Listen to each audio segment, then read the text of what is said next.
Previously on Roy Reviews. To get the blueprints for a clone machine, spent a couple weeks making one, and cloned myself, and forced him against his will to edit every single one of my videos.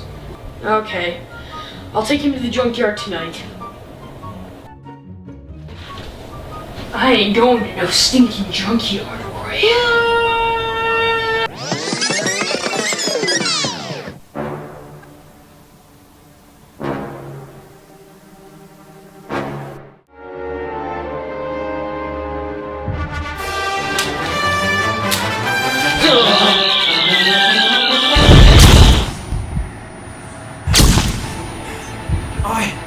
I have to get out of here.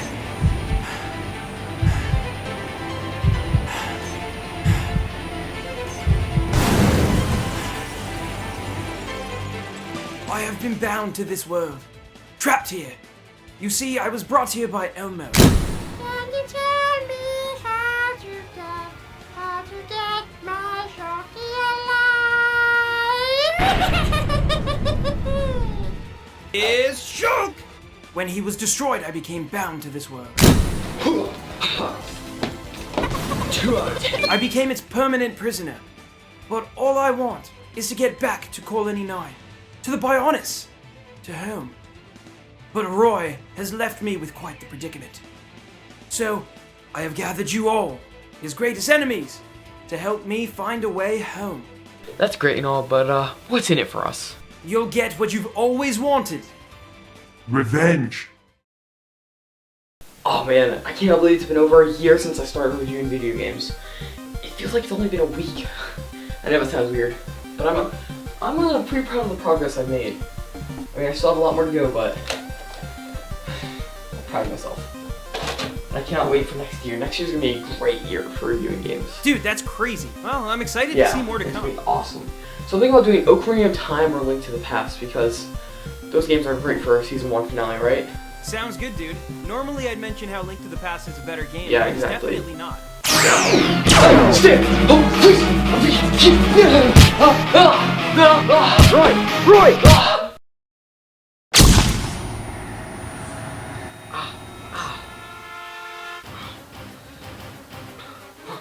What the? Where am I? You're right where I want you to be. Who are you? Reveal yourself! Where are you? Where are you talking from? Who are you? Oh, Roy, don't you remember me? You're the one who killed me while operating on me. Shulk. How are you still alive? That blast should have killed you! Well, it turns out I'm not so weak after all. Roy, I would like you to meet my colleagues and your worst enemies. The Roy clones. Delta 1, Delta 2, Delta 3, Delta 4, and Alpha 5. Then there's Urk, who I believe you sent back to the shelf. And then there's... John! What? Why? Why would you do this? Sorry, Roy, but I've been hiding under your bed for 3 months, and well, they offer pizza. I swear, Shulk, I will get you, I will destroy you! And all of you Roy clones, too! I should have ended you when I had the chance 2 years ago! Well, before you do that, me and the boys have a task for you to do for us. Review Xenoblade in 1 week. What? I can't do that. That game is huge. I can't possibly play it in a week and review it. That's madness! Well then, we may just have a way to make you reconsider. Fine, no, not that. Fine, I'll do it. You heard him, boys. You're going to review this game, and I will see it done next week.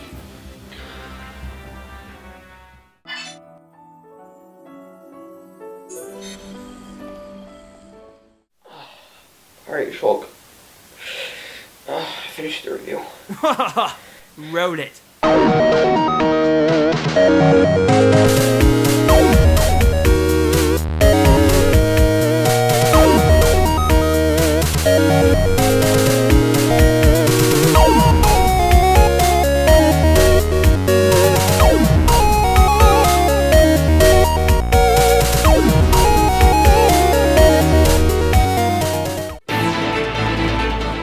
This game was introduced to me back in 2012 when I saw a trailer for its North American release on YouTube. It really caught my eye. It looked interesting, unique, fun, a fresh take on RPGs, but I never picked it up as I was gearing up for Fire Emblem Awakening's new release. It was not until last year, when I saw some of Chuggaaconroy's Let's Plays of it, that I was convinced this RPG was the one for me. I picked it up at its steep price, played all the way through Tephra Cave, then I stopped. Then I played all the way through Dower Plain a few months later, then I stopped. Then I realized if I was going to review this game, I needed to beat it, and fast. So I went on a week-long conquest to conquer this monstrosity of a game. It wasn't easy, but last week I did it. I beat it. I finally beat it. And may I just say, Monado boys, for the win. this game really is amazing. It was a Hail Mary for Monolith Soft. It barely got a North American release, and when it did, it was met with very few sales. It was not until the inclusion of Shulk in the new Super Smash Bros. Game that Xenoblade took off and became a huge hit. Now, let's go follow Shulk and his friends on their journey through the Bionis.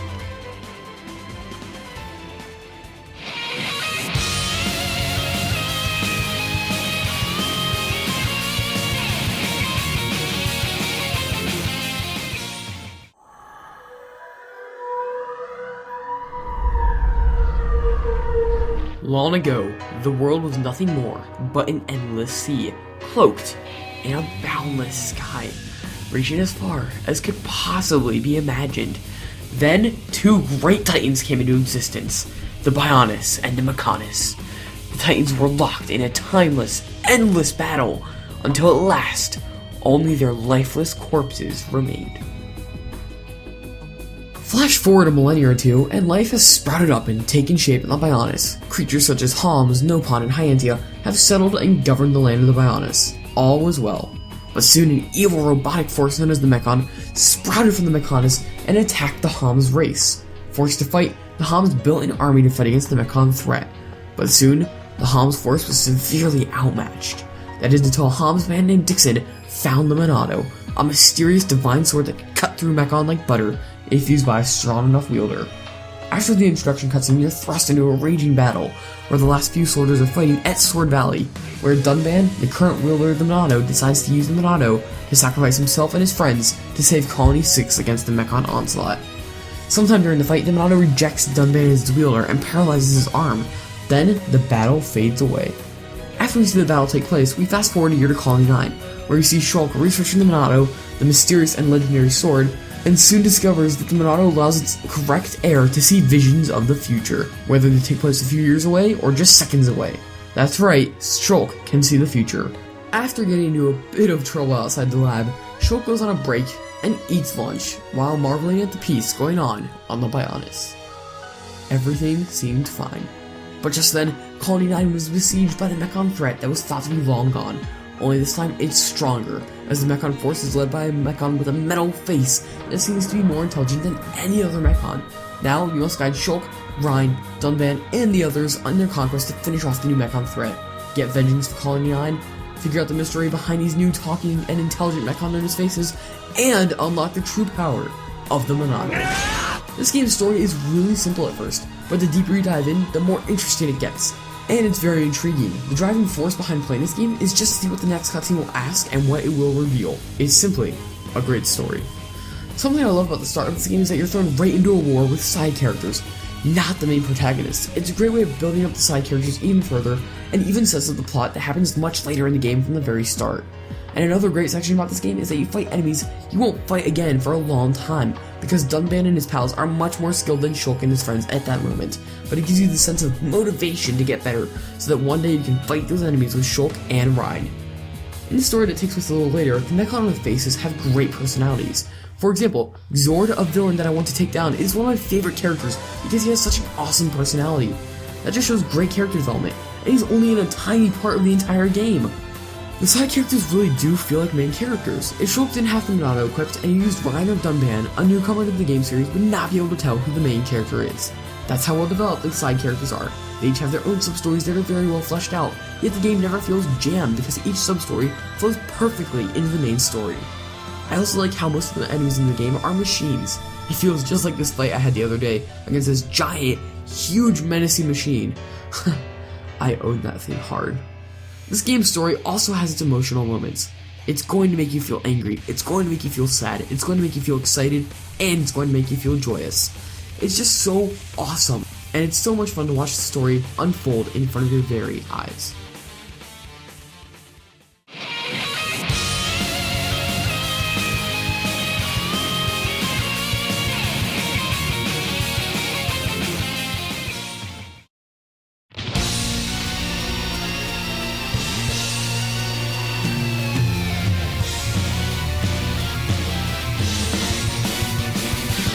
Xenoblade Chronicles is an open world game. To a point, the game is non-linear enough for you to go travel and explore side quests and the bigger world. You can go where you want to go, though some areas are either blocked off for a while or have such high level enemies that they make it practically impossible for you to enter that specific area. It actually gives the game a great sense of accomplishment once you do enter specific areas though, as you know you have leveled up high enough to take down those high level enemies. There's also a vast sea of items in the game, ranging from enemy drops to random pickups that can be sold, crafted, or given as gifts. Usually items are used in a fetch quest or something of that sort. And speaking of quests, this game has a great method of making grinding fun. You no longer have to spend hours fighting the same enemies over and over again. Instead, just do quests that'll give you XP much faster and more efficiently. Sure, you fight enemies in some of the quests, but it never gets old and it never feels like busy work either. You get to XP much faster. One of the game's best features, however, is the customizability within it. There's thousands of possible combinations for outfits in this game, with stuff such as armor, helmets, gloves, weapons, and boots. Each one has different stats and appearances. While this is a giant iron chestplate and protects Shulk more, I'd rather use this chestplate because it looks better and gives him better agility and a better crit rate. That's how the rest of the equipable items that are clothing work in this game. It's a fun system that gives the game a fun sense of collectability. A cool feature in Xenoblade is the options they give you. You can change the time and skip travel at will. Don't like Gower playing or need a certain daytime quest? Bam! Gotta get from Machna to Gower? Bam! It's a great feature that makes the game stand out among its sea of RPG brethren. Xenoblade's main gameplay focus, however, is on the combat. The combat in this game ditches the normal turn-based combat formula that most RPGs stick to and uses a real-time fighting system, but it's no hack and slash. Instead, you move around with the control stick while using the D-pad to select which attacks you want to use, while auto-attacking. This system works great and gets very complex very quickly once specific combos are introduced. For instance, if I use my basic slash, it'll inflict break on the enemy, which if followed up by a move that inflicts topple if the enemy is suffering break, will topple the enemy over. There are many combos like this that in different orders, that each combat a different form of enemy attack. One enemy might need to be toppled to be damaged at all, while many may need to be dazed to be dealt any damage. The game gets cooler when the Monado is introduced. The Monado changes the gameplay in two ways. First of all, the Monado can now randomly show you visions of enemies' future moves. You can react accordingly by warning the target of the attack, or if you're the target, then you can find a way to stop the vision from coming to pass by toppling, dazing, or killing the enemy before it has the chance to harm you. The other way it impacts the game is by using special abilities that help you fight certain enemies.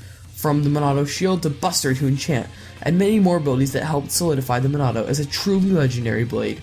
The combat of the game, it flows so perfectly into the exploration, and the transition is seamless. It's one of the best combat systems to ever grace the RPG genre. One of the greatest things about this game is that its story almost never slows down, and the way it's intertwined with the gameplay makes you feel so adrenaline pumped, and it gives you revelations that ask more questions than answers. And it feels so amazing to just beat the next section so that you can learn more. The only part where this game slows down is where you go to the Hyantia capital, and you have a quest where you have to help Melia pass a strength test through a death-defying temple. It doesn't really add much to the story until a little ways down the road, and even that's just a little bit. And whenever you see story happen, it's usually stuff outside of where Shulk is, which felt a little weird to me. Other than that, the game's pacing is perfectly spot on, and I must really compliment the scale of the game. The greatest thing about this game is the hugeness and the openness of the unique world. If you see it way off in the distance, you can go there. There's a few exceptions to this, but you can mostly go anywhere in the entire game that you want to, and it's all viewable, which is just so crazy.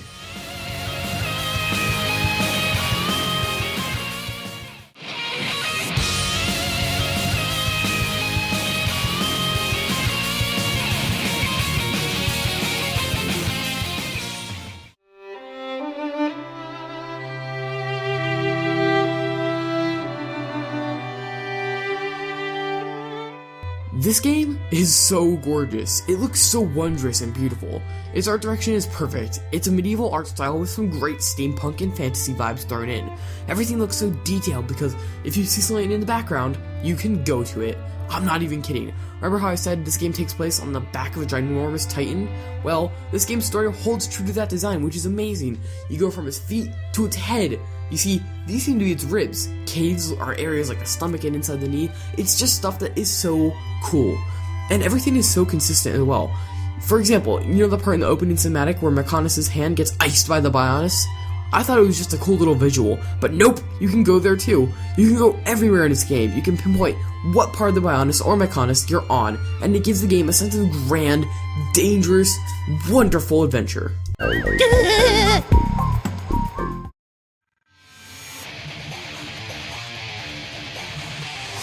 The character models in the game look a little outdated for the Wii, and in cutscenes they do look better, but the lip syncing is awful. And a few of you may be wondering why I think this game is breathtaking when its texture models are for the most part obviously very outdated.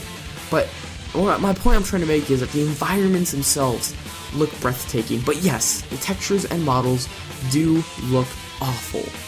There's no way around it. But one thing this game does perfectly, there's no buts here, there's nothing that I'm going to take away from it, is the music.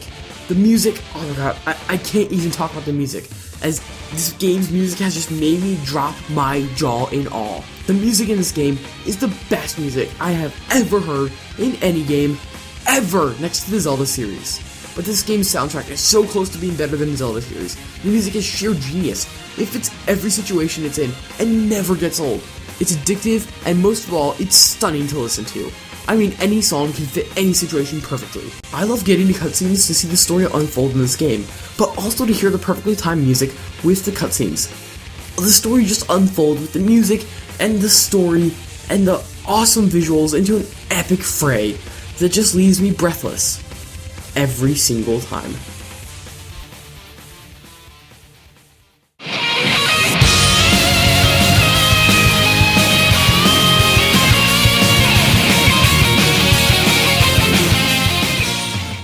Xenoblade Chronicles is a great game, and with its story integrating perfectly into its gameplay. It slows down only like once in the entire story, which is actually really amazing. While the presentation does look a little damp though, this game still is deserving of a 9 out of 10. Everyone needs to play this game at least once in their lives. I'm going back now to play it again, because it's so good. And I really do want to say something though. This game exudes esprit de corps, which is French for camaraderie, friendship, teamwork. And this game really does pull you in and make you feel like you're part of the team. You're friends with these people. You fight alongside with these people. And it's a really cool feeling to have with a video game. Guys, this game is absolutely magical from its design, to its gameplay, to its fantastically written story. Please, go play it. Thank you, Roy. Shulk? Dude, what's happening? I realize now, it was not your fault that I was chained here to this world. I'm sorry, Roy. I thought using the clones would be the only way to get me back home, but the Roy clones will end you. What? I promised them that if I got home, they could exact their revenge on you. I'm sorry, Roy. Listen, my time is short, but there's something you can use to defend yourself. Alright, what's the weapon? Take good care of it. The future is in your hands now! The Roy clones are now everywhere. Oh my gosh, what am I gonna do? What am I gonna do? Oh my gosh.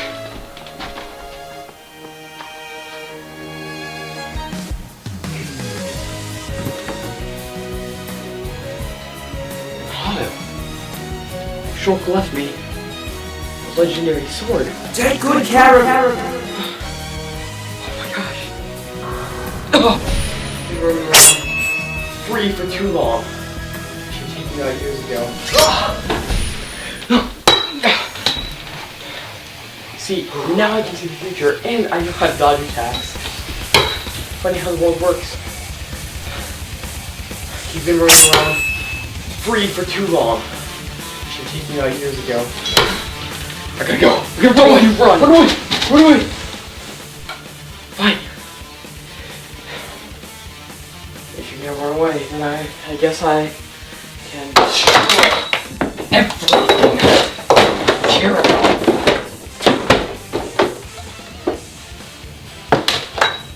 It's over. Now I can destroy your shelf and your entire YouTube channel. You came back. Not exactly what I thought you'd do.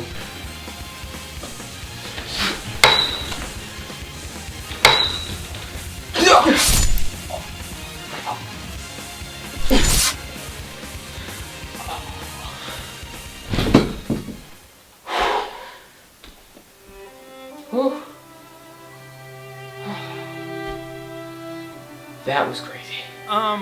Roy? Whoa! What the heck? Stan, how long have you been listening? You never hung up our Skype session. Oh yeah, of course. Well, it's over. It's all over. The crazy crap, the clones, the amiibo. It's all over. You know what? I think that I'm done with reviews. I can't take the danger, the craziness, the violence anymore. I think I'm gonna end it once and for all.